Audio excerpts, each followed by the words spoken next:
Last 5 as he embarks on what could be a new era for the Sydney Kings. Well, that's right, Steve. A long way to go, and the Sydney management have got to go through assessment at the end of the season, but he has not damaged his prospects of being the long-term head coach of the Sydney Kings.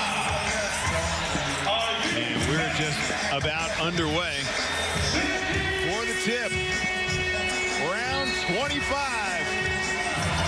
Here in the regular season, tip goes to the Sydney Kings. Luke Cooper will get things started for Sydney. ANZBallaz to Ben Madgen, who has also enjoyed playing under Shane Heel. Cooper lines himself up for the 3. That rims out.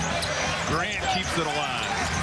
They are completely disrespecting Luke Cooper from the perimeter and giving him what he wants. That shot's going to be available for him all night. Look at this. There's no one within a metre just packing it in. He gets a running start at him and gets the drive. Almost, we saw this strategy a few years ago when the Wollongong Hawks were taking on the Townsville Crocs when they were guarding Corey Homicide Williams. And just showing Luke Cooper no respect on the offensive end. There's a nice little play to start things off for the Wollongong Hawks. Good ball movement and penetration, and good look by Matty Campbell, drawing the deep, little ditch off big Larry Davidson. And I mentioned this last Sunday, the changes that the Wollongong Hawks have made to their half-court offense over the latter stage of the season, they look so more efficient. They get good distribution of the ball. Inde Ubak are playing a big part of that as well. But this man right at the foul line here has been a major benefactor of that. In the last 3 games, averaging almost 18 points a game. So he's picking up on his season averages. We watched the Sydney Kings, and I guess was a shoot-around before the game, going through their press breakers, so didn't have any trouble with Wollongong's extended pressure. Larry Davidson just strips Julian Kazoo on the spin. Matt Campbell gets a wide open look at the 3-point line. He comes up short. ANZBallaz in the open court gets it to Grant. He reels it in for the jam. Look at that class in Grant. Just maturing as the season rolls on. This is his first year out of college basketball. Although he played at a very, very big school in the ACC, one of the strongest conferences in the United States, playing at Clemson. That's where his uncle went. Harvey or Horace? Horace. I believe Harvey's his dad. Right, okay. ANZBallaz on the offensive glass once we get the family tree correct for Jere Grant. Saville back out to Larry Davidson. Ubaka on the mismatch. He'll look to penetrate. Larry Davidson with the seal on the smaller ANZBallaz on the switch, and he gets the score. Get another look at this jam. Good ball control, way to gather that ball in.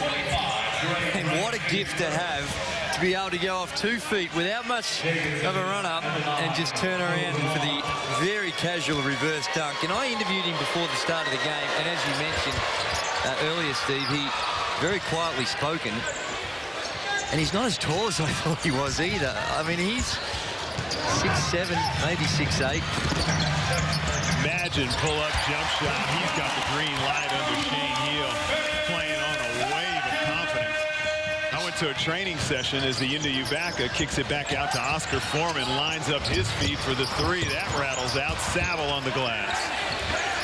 We'll get back to that Ben Madgen story in a second. Campbell looks to turn the corner. Keeps his dribble alive, gets it to Saville. One bounce dribble going left is off the mark. Grant with the board. Now back to Madgen.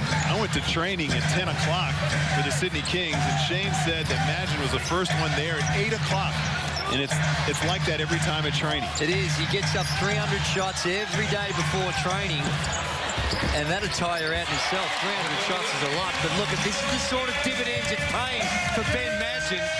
He can shoot it with the best of them, but he's also got that agility to take the ball to the rack and put it in the hole. 2 for 2 to start the game off. Ayinda Ubaka using the ball screen. Hesitation back to Oscar Foreman. Extra pass to Saville.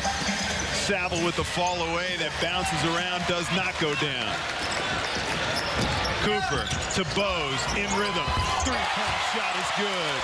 ANZBallaz drills the triple. Sydney Kings up 13-5. ANZBallaz, if he's not the Rookie of the Year, there needs to be some sort of investigation. He's had an outstanding rookie season. And after spending 4 years at college playing at Nicholls State, he's come on, and he's another one like Jerry Grant that I think really made some progress as the season's gone on. I know he's very good at the college ranks, but when you get into the NBL with the bigger bodies and more experience and you're playing the game as your profession, it's a lot different than just going and playing with relative school kids. But he has been outstanding with his work ethic and the way he's gone about it. Julian Kazoo with the double team, spins baseline. He has to lay it up and over the rim as he ran out of gas with those legs for the jam. They have been very efficient on the offensive end.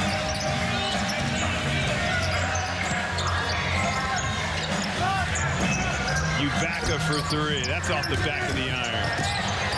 Conrad runs down the long rebound.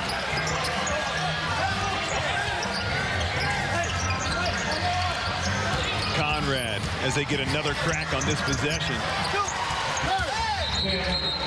He's got the floater, kind of a you just got in the way. Finger roll over the top. It's a white-hot performance by the Sydney Kings, who take a lot of rebounds, as expected tonight, 8-2. But they're shooting at 7 of 11, 64% on the night so far. It's given them their nice little 8-point buffer at the moment. Larry Davison puts it on the floor. Shoots it over the top of Jerry Grant. Kings, the top shot-blocking team in the competition, will change their fair shots when guys drive. Cooper, as Wollongong continue to go way below that screen. Grant's fouled. He'll go to the line. I mean, not only are they going below the screen on Luke Cooper, they're so far below the screen, they're out by our production trucks. It's a one-man zone. There's 4 guys playing man-to-man, and there's one guy, just whoever's guarding Luke Cooper, just backing right off and protecting any sort of penetration.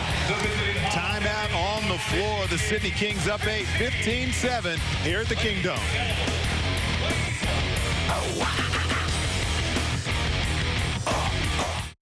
7,000 head of cattle. You reckon they'd be hard to lose? Where the bloody hell are they? But we farm them organically. That way they walk wherever they like. Here we go, here's one. That'll be the boys' idea of a joke. Hungry Jack's is now buying my organic beef. But with a station as big as some European countries, I've got to find them first. The new organic beef brekkie wrap.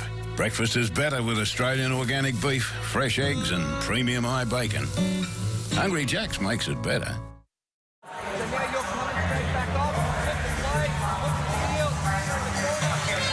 Welcome back. Sydney Kings under Shane Heel. 3 wins, 2 losses. Shane, of course, picked up the last 6 games. And he really has done a great job for him. Steve, the biggest thing that he's done has got a little bit more structure offensively and identifying the targets, in particular. Jerry Grant and ANZBallaz have been the prime moves along with Ben Madgen. But it's more impressive is what's been happening on the defensive end. In the 5 games prior to Shane Hill taking over the team, they had an average losing margin of 17 points, and their opponents were shooting at 45%, which is worst in the competition. In the 5 games since he's taken over, the opposition teams are only shooting it at 39%. So that's come off. So teams were averaging 92 points a game, worst in the NBL. Now down to 75 points a game, best in the NBL. Wow. That says it right there. Andrew, I am sitting right next to you. Just want to make points of emphasis, Steve.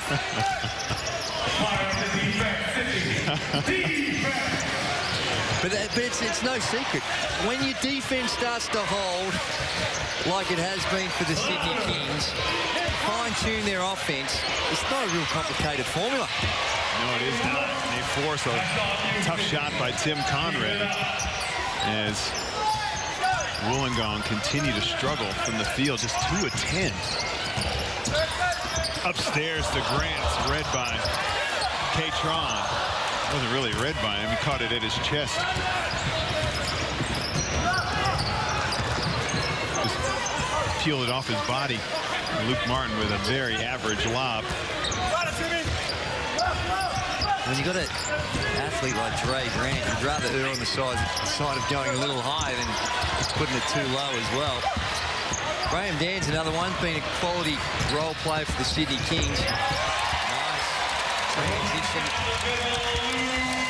Ominous signs here for the Wollongong Hawks. Sydney Kings are engaged and switched on. Game means nothing as far as the Sydney Kings and playoff.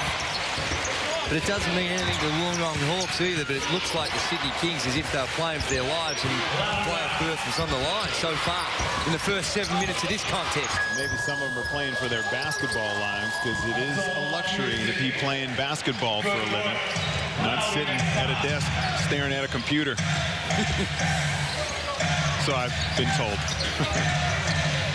Hadjin lines up a long 3-ball. Anatoly Bose on the offensive glass. Anatoly Bose loves to see the Wollongong Hawks on the court. Against the Hawks this season in 3 games, he's averaged 22 points and 6 rebounds and shooting at 57% from the field and an impressive 53% from the 3-point line. When you consider those 22 points as opposed to his season averages of 15, he loves playing against the Wollongong Hawks. I think the Kings would enjoy playing against anybody right now. When you're playing well, you can't play enough games. And Sydney are in that mindset at the moment. Bose, a long bomb. And that'll be off of Graham Dan.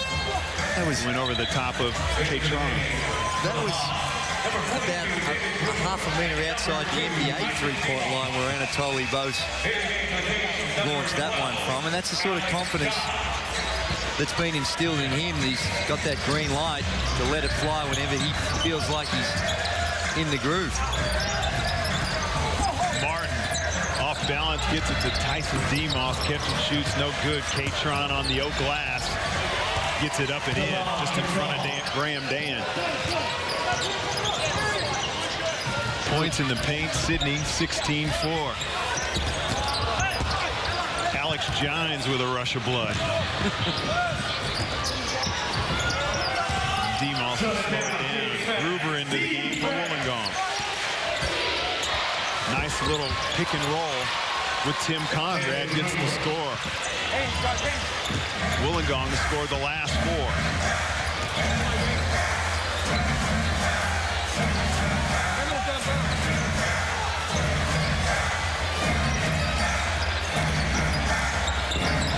Looking for Kazoo.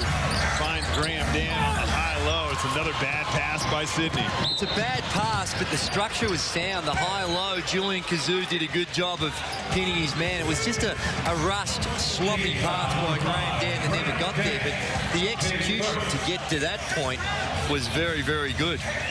So is that your dad used to say? Well, it wasn't quite an example of that, but the old adage of Operation Successful, Patient Dies almost applied on that. Yeah, well, the patient had a limp on that one. Little zone defense here by the Sydney Kings as well, just to mix things up, because so far their defense has been very, very good, holding a team to 11 points in a quarter.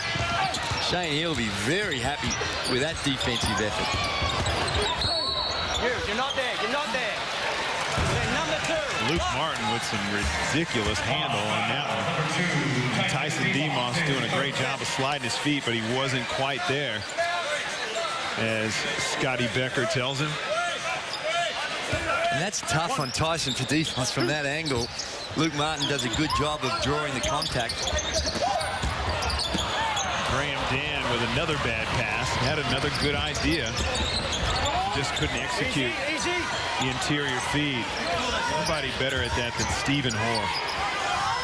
And Stephen Hoare's announced his retirement from the NBL. Fantastic servant of the game he has been as well. So between Stephen Hoare and Matty Cameron, a couple of the veterans. And there's not a bad finish after a very sloppy start to the quarter by the Wollongong Hawks. They finished with a bit of a flurry, reeling off the last 6 points.